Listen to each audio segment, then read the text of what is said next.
Sa ngalan ng Ama at ng Anak at ng Espiritu Santo, Amen. sumainyo ang Panginoon At sumaiyo rin. upang tayo maging marapat sa banal na pagdiriwang na ito, halina't magsisimuna para sa ating mga kasalanan at pagkukulang.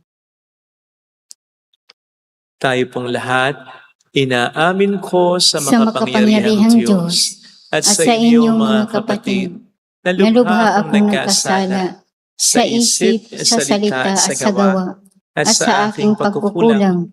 Kaya sinasamo ko sa mahal na Birheng Maria, sa lahat ng mga anghel at mga banal, at sa inyong mga kapatid, na ako'y ipanalangin sa Panginoong ating Diyos.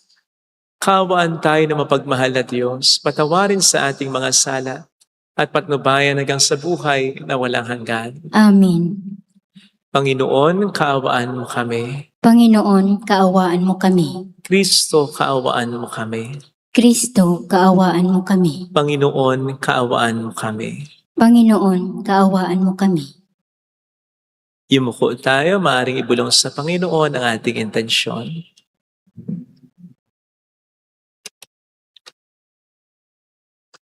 Manalangin tayo. Ama naming makapangyarihan sa pagganap namin sa 40 araw na paghahanda, ang aming kalooban ay iyong paging tapatin para sa pagdiriwang ng Pasko ng pagkabuhay upang masaya naming maipahayag ang magandang balita ng iyong pagliligtas sa pamamagitan ni Jesucristo kasama ang Espiritu Santo magpasa walang hanggan. Amen.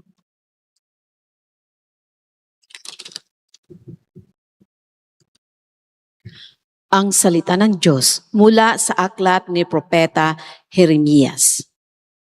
Ipinabatid sa akin ng Panginoon ang masamang balak laban sa akin ng mga kaaway ko. Ako'y parang maamong tupa dinadala sa patayan at hindi ko nalalamang may masamang balak pala sila sa akin. Wika nila, putulin natin ang puno habang malusog, patayin natin siya nang wala nang makaalala pa sa kanya. At dumalangin si Jeremias, Panginoon, ikaw ay hukom na makatarungan. Nababatid mo ang isipan at damdamin ng bawat tao. Ikaw ang maghiganti sa mga taong ito. Ipinauubaya ko po sa inyo ang aking gawain. Ang salita ng Diyos. Salamat sa Diyos. Panginoon, aking Diyos, pag-asa ko sa iyo'y lubos. Panginoon, aking Diyos, pag-asa ko sa iyo'y lubos. Panginoon, aking Diyos, sa iyo ko natagpuan, yaong aking minimithi at hangad na kaligtasan. Iligtas mo sana ako sa pag-usig ng kaaway. Tinutugis nila ako, hindi sila naglulubay. Kapag ako ay inabot, sila'y leyon ang katulad. Tatangayin nila ako, sa malayo itatakas. At kung ito ang mangyari, pihong walang maliligtas. Dudurugin nila ako, luluraying walang habag. Panginoon, aking Diyos, pag-asa ko sa iyo'y lubos. Humatol ka sa panig ko, yamang ako'y di masama. Pigilin ang di matuwid sa kanila mga gawa. Yaon namang mabubuti ay bigyan ng gantimpala. Yamang ikaw, Panginoon, ay ang Diyos na dakila at sa iyo ay diligid ang laman ng puso't diwa. Panginoon, aking Diyos, pag-asa ko sa iyo'y lubos. Ikaw rin po, Panginoon, ang sa akin nag-iingat. Ang lahat ng masunurin sa iyo ay nagliligtas. Ikaw ang Diyos na matuwid, isang hukom na matapat, laging handang magparusa sa sinumang gawa't linsad. Panginoon, aking Diyos, pag-asa ko sa iyo'y lubos.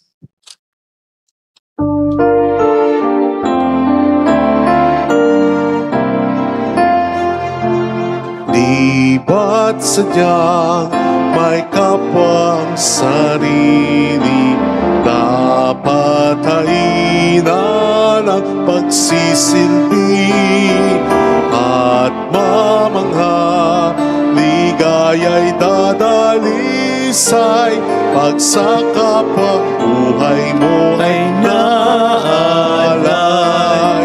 Bawat kalig, gamitin sa paglingap, laging damhin kung may naghihirap. At tandaan, ganyang pagmamahalan, unang-unang atas ng kabanalan.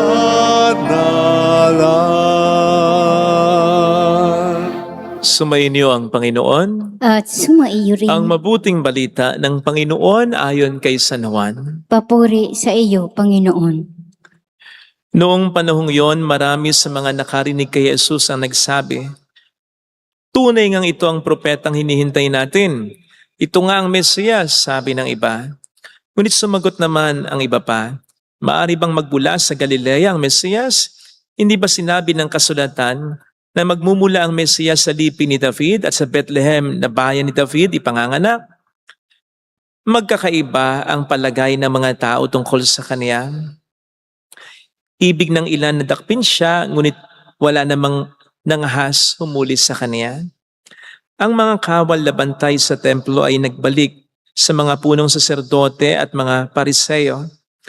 "Bakit hindi siya dinala rito?" tanong nila sa mga bantay. Sumagot sila, "Wala pa pong nagsalita ng gaya niya. Kayo man ba'y nalin lang din?" Tanong ng mga pariseyo. "Mayroon bang pinuno o pariseyong naniniwala sa kanya?" "Wala. Mga tao lamang na walang nalalaman sa kautusan ang naniniwala sa kanya, mga sinumpa." Isa sa mga naroon ay si Nicodemo na nagsadya kay Jesus noong una. Tinanong niya sila, "Labag sa ating kautusan na hatulan ng isang tao nang di muna nililitis at inaalam kung ano ang kanyang ginawa, hindi ba?" Sumagot sila, "Ikaw ba'y taga Galilea rin? Magsaliksik at makikita mo na walang propetang magmumula sa Galilea." At umuwi na ang bawat isa. Mga kapatid, ang mabuting balita ng Panginoon. Pinupuri ka namin, Panginoong Hesukristo. Welcome sa Our Lady of Lasalet, Quasay Parish, kung saan ayos lang pong umiyak. Sasamahan tayo ng mahal na Ina sa pag-iyak at sa pagdarasal upang maging maayos ang lahat. Tanong, kanino po kayo? Sa Diyos o sa tao? Sa maraming tao, kanino po kayo? Sa Diyos? Di nga. Let's see. Minsan sa pangangaral ng ating Panginoong Hesus ay sinabi niyang maliwanag na hindi siya naparito upang magbigay ng kapayapaan. Naparito siya niya kundi magbigay ng pagkakabahabahagi. Division. At yun ang nakita natin na nangyari sa mga tauhan sa Ebanghelyo ngayon. Ang sabi nga sa English version, "And division occurred in the crowd because of him." Magkakaiba-iba sila ng palagay tungkol sa kanya. At sa gitna nga po ng pagkakaiba-iba ng palagay na ito, may mga pumanig kay Kristo kahit papaano lang. Pero konti lang sila. Mas maraming di hamak yung kontra talaga. Kaya nga, yung mga pumanig na ito kay Kristo kahit papaano lang. Nako, na-overpower, na-overwhelmed. Kinut siya ng karamihan. Ang una dito ay yung mga kawal na hindi humuli kay Kristo. Sapagkat ang sabi nila, wala pang nagsalita ng gaya niya. Ano ngayon ang tinanong sa kanila? Kayo ba'y nalin lang din? And then came the sweeping and belittling statement. Mga tao lamang na walang kinalaman sa kautusan na maniniwala sa kanya. Mga sinumpa. Diba? Ang ikalawa dito ay si Nicodemo na tinanong ng mga scribe at pariseyo, "Ikaw ba'y taga Galilea rin?" In other words, low class ka ba? Ikaw ba nag-aral? Bobo ka ba? Kasi mababa ang tingin nila sa mga taga Galilea. Now, tanong uli, are we willing to take these insults and even more than this for Jesus? Kaya ba nating piliin siya sa kabila ng mga pangiinsultong ito? At maging higit pa dito? Kaya ba nating manindigan para sa kanya? Hindi ko po alam, pero sana napanood na po ninyo yung movie na Hacksaw Ridge. Yan. Ito po ay base sa true-to-life story ni Desmond Doss, isang Seventh-day Adventist na nag-enlist sa military ng Amerika noong World War II as a combat medic. But then he refused to carry a weapon on religious grounds. Basta sabi niya, tutulong siyang makapagligtas. Pero, hindi sa paraan ng armas o marahas. Because of that, frequently, siya ay na-ostracized ng kanyang mga fellow soldiers to the point of experiencing being court-martialed. But then, he continued to stand for what he believed was right until na-deploy sila sa Okinawa, Japan, kung saan na-overwhelmed ng mga Japanese silang mga Americans. Now, while many Americans retreated, Desmond Doss stayed. And he saved his fellow soldiers. Pakita uli natin. By carrying them one by one to the edge of the cliff and then lowering them slowly for safety. Tapos, babalik siya uli, constantly praying, "Oh God, help me to save one more, to save one more." Isa pa, tulungan mo kung makapagligtas ng isa pa. Alam ba ninyo nakapagligtas siya ng 75 na soldiers? Yes, without firing a shot. Nang hindi siya gumagamit, nagpapaputok kahit isang beses ng armas. Tinamaan din siya ng sharpnel na mga granada, nabaril din siya. But he survived. Kaya naranasan niyang purihin siya, pasalamatan siya ng kanyang mga kasamahan, pati na ng pagkakamit ng Medal of Honor from President Truman. You see, mga kapatid, mahirap naman talagang manindigan sa kung ano ang tama, sa kung ano ang totoo. Mahirap naman talagang manindigan para sa ating Panginoong Hesukristo. Yung sabihin mo na siya lamang talaga ang daan tungo sa kaligtasan, siya lang, tanging siya lang. Yung panindigan mo yan, yung sabihin mong mali naman talaga ang diborsyo, yung sabihin mong hindi talaga ayos, yung pagsasama ng mga hindi kasal o at hindi rin pwedeng makasal, kahit pa nagmamahalan yan, yung sabihin mo na mali naman talaga na magdamit at kumilos ng hindi maayos o bastos, yung sabihin mo na hindi naman talaga dapat iniidolo ang mga bastos at mapagmura kahit pa sabihin nilang nagbibiro sila, siguradong makakarinig ka, makakatanggap ka ng mga masasakit na salita mula sa mga taong feeling marunong at feeling tama, gayong hindi naman founded sa salita ng Diyos ang kanilang mga kinukuda. Kapakahirap. Yun pa kayang magdasal ka bago at matapos kumain sa lugar ng maraming tao? Yun pa kayang huwag kang tumawa sa joke na bastos? Yun pa kayang hindi ka sumali sa chismisan, sa dayaan, sa kasinungalingan? Abay, mahirap yung mga yan. At some point, we will really feel alone. Kasi walang dadamay sa'yo eh. Ayaw naman din nilang mainsulto ng maraming tao eh. Kaya nga, mahirap i-sustain yung paninindigan para kay Kristo eh. Tingnan po ninyo. Hindi natin alam kung ano na nangyari dun sa mga kawal na nagtanggol sa kanya kahit papaano nung una. Hindi na natin alam kung tuloy-tuloy silang na-convert at nagbago. Hindi rin natin alam kung anong nangyari kay Nicodemo. Sa isang eksena, sa series ng The Chosen, ang sabi ni Kristo patungkol sa kanya, He came too close. He came too close. Pertaining to Nicodemus. Kasi very close din. Nandun eh. Hindi lang natin alam kung nasustain niya yung paninindigan niya para kay Kristo. Kasi mahirap talaga. Mahirap talaga i-sustain yung paninindigan sa tama, sa totoo at para kay Kristo. Kasi nga, mas maraming tao ang ayaw manindigan para dito. Bibigay at bibigay kang talaga. Wag naman sana. Wag naman sana nating maranasan yan. Wag naman sana nating isipin na tayo nag-iisa talaga. Because even though we are standing alone in the eyes of the world, kapag tayo naninindigan para sa tama at sa totoo, tandaan natin we are standing with Christ. And Jesus is standing with us. Hindi niya tayo pababayaan. And if God is standing for you, it doesn't matter who stands against you. Kahit pa buong mundo, basta't yung may hawak ng mundo ay panig sa'yo. Hindi ko po sinasabing makipag-away tayo. Hindi, ang sinasabi ko yung manindigan tayo. Hindi natin dapat o kinakailangang ipakipaglaban si Kristo. Sapagkat si Kristo ang katotohanan, ang siyang makikipaglaban para sa kanyang sarili. Maliwanag ang sinasabi sa Exodus 14:14, the Lord will fight for you. You just have to be still. Sabihin mo lang kung ano yung tama. Kontrahin mo lang kung ano yung mali. Yun lang. Huwag mo nang dagdagan pa. Kaya nang makipagtalo, makapag-argumento. Huwag mong sayangin ang enerhiya mo. Sapagkat hindi mo naman kayang baguhin ang puso ng tao. Ang Diyos lamang ang pwedeng makapagpabago nito. Manindigan ka lang. Yun lang. Ganon din sa paninindigan natin. Sa harap ng mga problema na ating naranasan. Magdasal lang tayo, sumampalataya tayo, gawin lang natin ang dapat at kaya nating gawin. And then, entrust everything to God. Huwag na tayo mag-alala. Yun na. Maliwanag naman ang sinasabi ng ating Panginoon sa Lucas 12:8. Sino mang kumilala sa akin sa harapan ng mga tao, ay kikilalanin ko rin sa harapan ng aking Ama sa langit. which I believe ay hindi lamang sa langit, kahit dito, sapagkat nandito sa mundo ang totoong laban. Hindi pababayaan ng Diyos na tumayo o manindigang mag-isa ang mga taong nagtitiwala at lumuluhod sa Kanya. Ito sana ang hiling nating biyaya sa ating banal na misa para huwag tayong matakot na manindigan para sa Kanya. Amen.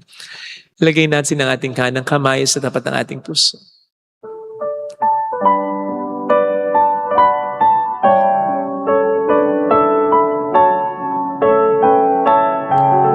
Alam kong may magagawa ang Diyos.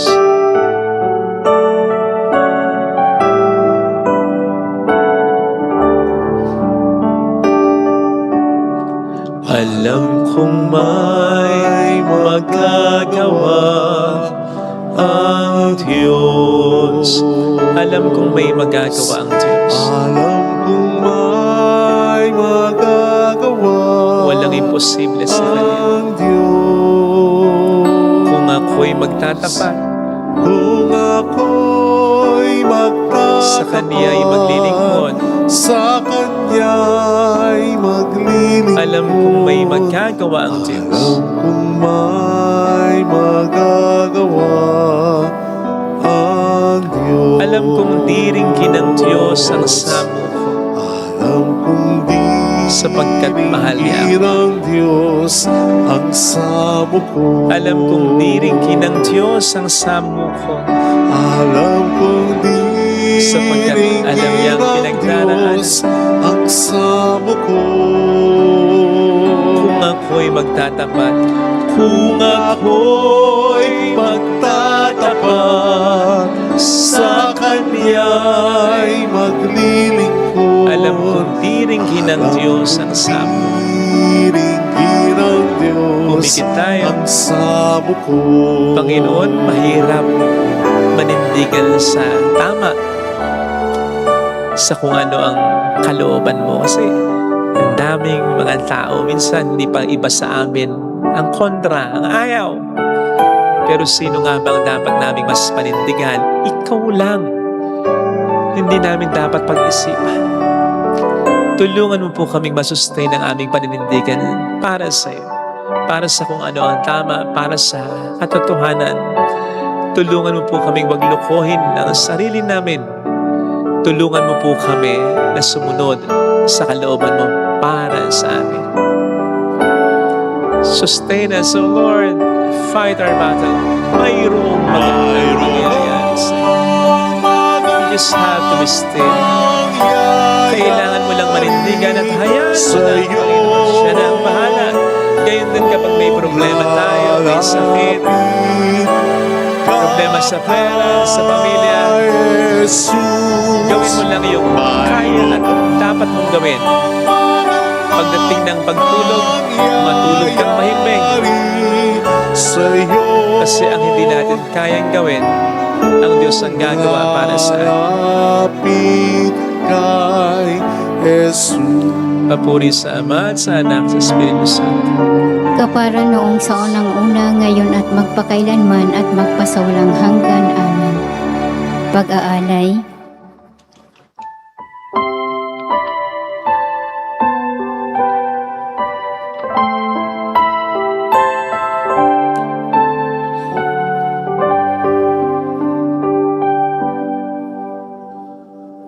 Aming hatid sa harap ng altar, mga pagpapalang nagmula sa'yo, Ama.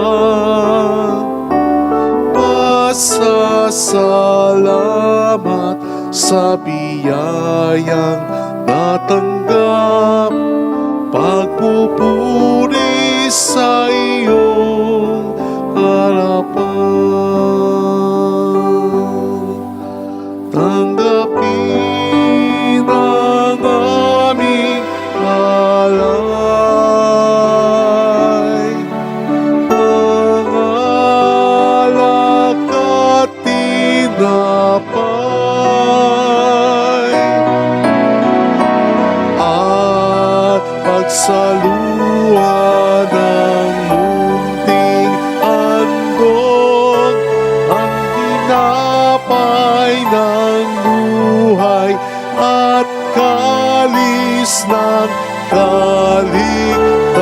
wawasan.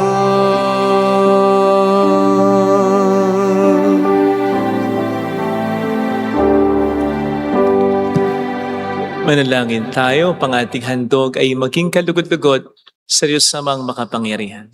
Tanggapin nawa ng Panginoon itong paghahain sa iyong mga kamay sa kapurihan niya at karangalan sa ating kapakinabangan at sa buong sambayanan niyang banal.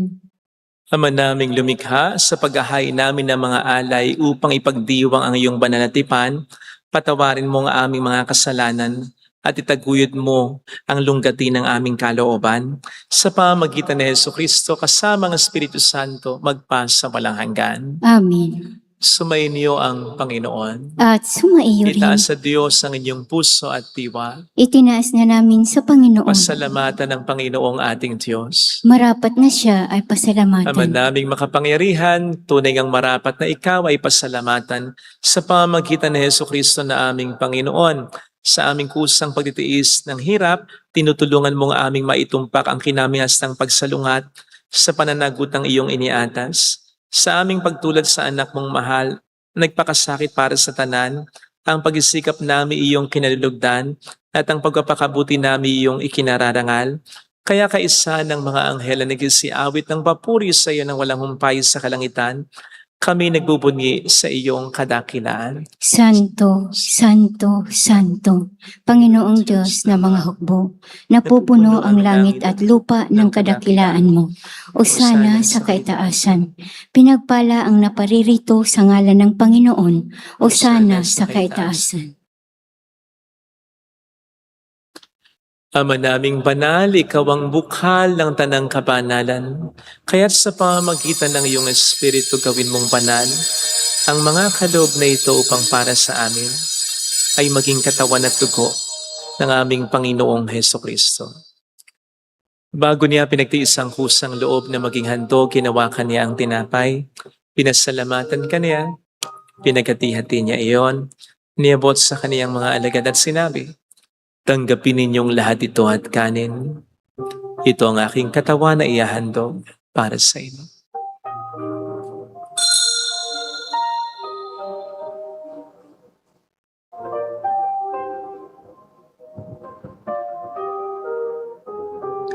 Gayun din naman ang matapos ng hapunan, ninawakan niya ang kalis, muli kaniyang pinasalamatan. Iniabot niya ang kalis sa kaniyang mga alagad at sinabi, "Tanggapin ninyong lahat ito at inumin. Ito ang kalis ng aking dugo ng bago't walang hanggang tipan. Ang aking dugo na ibubuhos para sa inyo at para sa lahat. Sa ikapagpatawad ng mga kasalanan, gawin niyo ito sa pag-alala sa akin."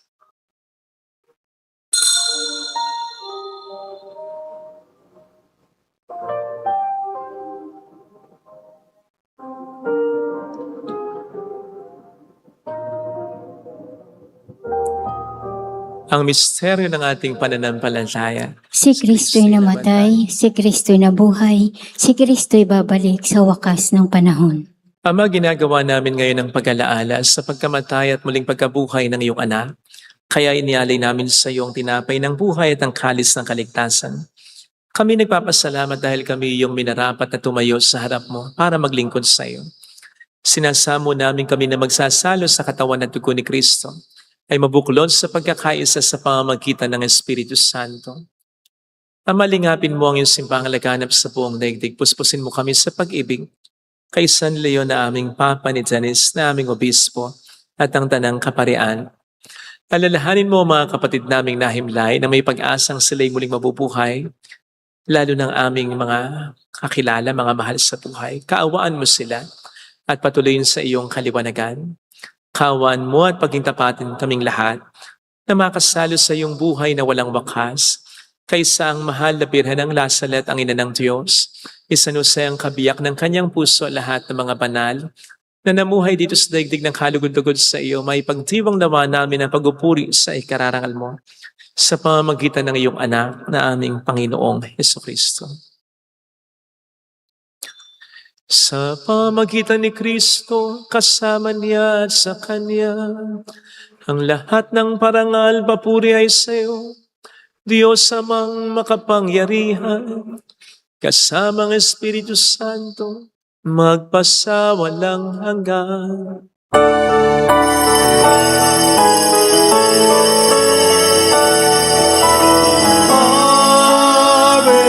amen, amen.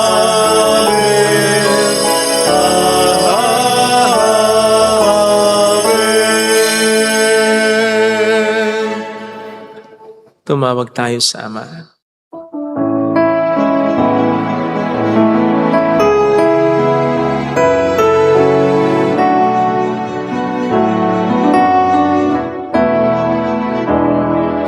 Ama namin, Sumasalangit ka, sambahin ang ngalan mo.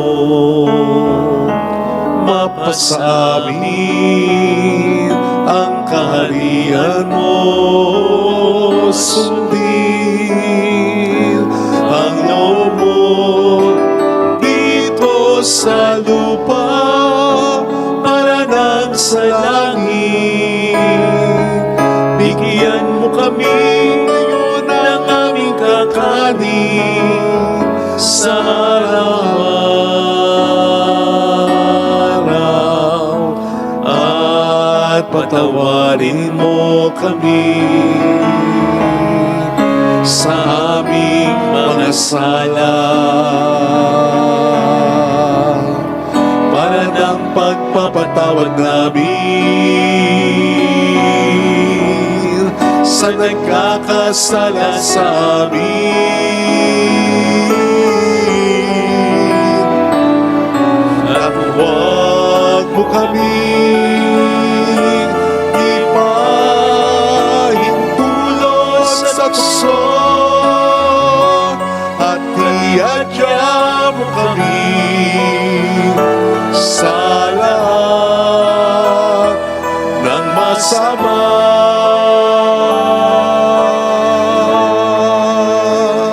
inilig namin kamayatian sa lahat ng masama, pagkalooban ng kapayapaan araw-araw, iligtas sa kasalanan. Samantalang aming pinaghahandaan ang dakilang araw ng pagpapahayag ng tagapagligtas namin sa Hesus Kristo. Sapagkat iyo ang kaharian, ang kapangyarihan at ang kapurihan, magpakailanman. Amen. Panginoong Hesus Kristo, sinabi mo noon, sinasabi mo rin sa amin ngayon, kapayapaan ang iniiwan ko sa inyo, aking kapayapaan ang ibinibigay ko. Tukayan mo ng aming pananampalataya, huwag ang aming pagkakasala. Pagkalooban mo kami ng kapayapaan at pagkakaisa sa iyong kalooban. Kasama ang Espiritu Santo magpasa walang hanggan. Amen. Ang kapayapaan ng Panginoon ay sumainyo nawang lahat. At sumaiyo rin. Magbigayan tayo ng kapayapaan sa isa't isa. Kapayapaan. Peace be with you. Kordero ng Diyos na nag-aalis ng mga kasalanan ng sanlibutan, maawa ka sa amin. Kordero ng Diyos na nag-aalis ng mga kasalanan ng sanlibutan, maawa ka sa amin. Kordero ng Diyos na nag-aalis ng mga kasalanan ng sanlibutan, ipagkaloob mo sa amin ang kapayapaan.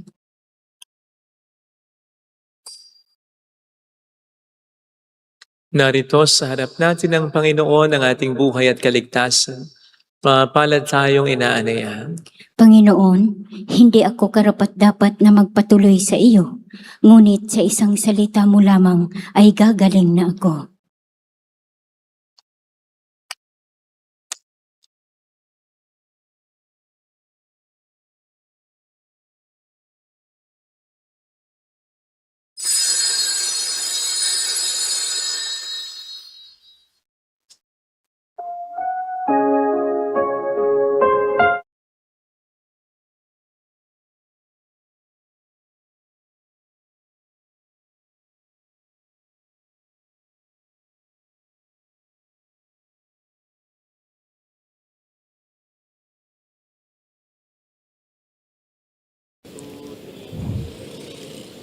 Panalangin para sa espiritual na pakikinabang.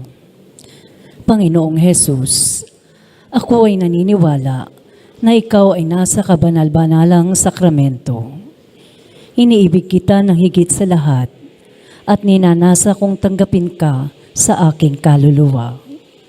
Sapagkat sa mga sandaling ito, hindi kita matatanggap sa sakramento. Tumuloy ka sa espiritu sa aking puso. Niyayakap kita na parabang naririto ka na.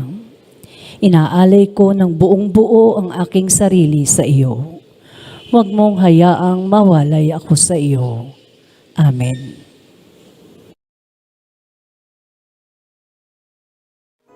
Siyang ating patnubay, siyang ating gabay, siya sa ating nagbigay buhay.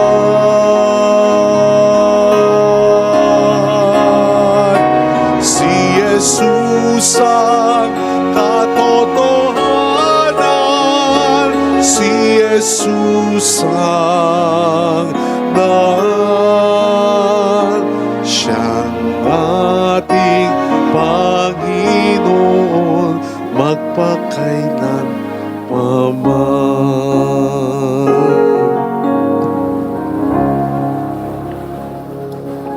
Manalangin tayo. Ama naming mapagmahal, kaming pinadulog mo sa banal na pakikinabang ay marapatin mo na laging makasalo sa iyong mga bigay sa pamamagitan ni Jesucristo, kasama ng Espiritu Santo magpasa walang hanggan. Amen. Holy God, Holy Mighty One, Holy Immortal One, Have mercy on us and on the whole world. Holy God, Holy Mighty One, Holy Immortal One, Have mercy on us and on the whole world. Holy God, Holy Mighty One, Holy Immortal One, Have mercy on us and on the whole world. Jesus, King of Mercy, We trust in you. alalahanin, Alalahanin, o mahal na Birhen ng Lasalit, ina ng pag-asa. Ikaw ang nagpapaalala sa aming magbalik loob sa Ama. Ito ang nagpapatunay na ang kagandahang loob mo ay nanatiling busilak. Sa pag-aaruga mo sa amin, tungkulin mo'y tinupad. Sa paanan ni Kristo'y itinuring mo kaming mga tunay mong anak. Kaya ninais mong ni isa'y huwag mapahamak. Maging sa iyong walang tigil na pananalangin, pati luhay pumatak. Huwag naman mawala ng saysay ang iyong paghihirap.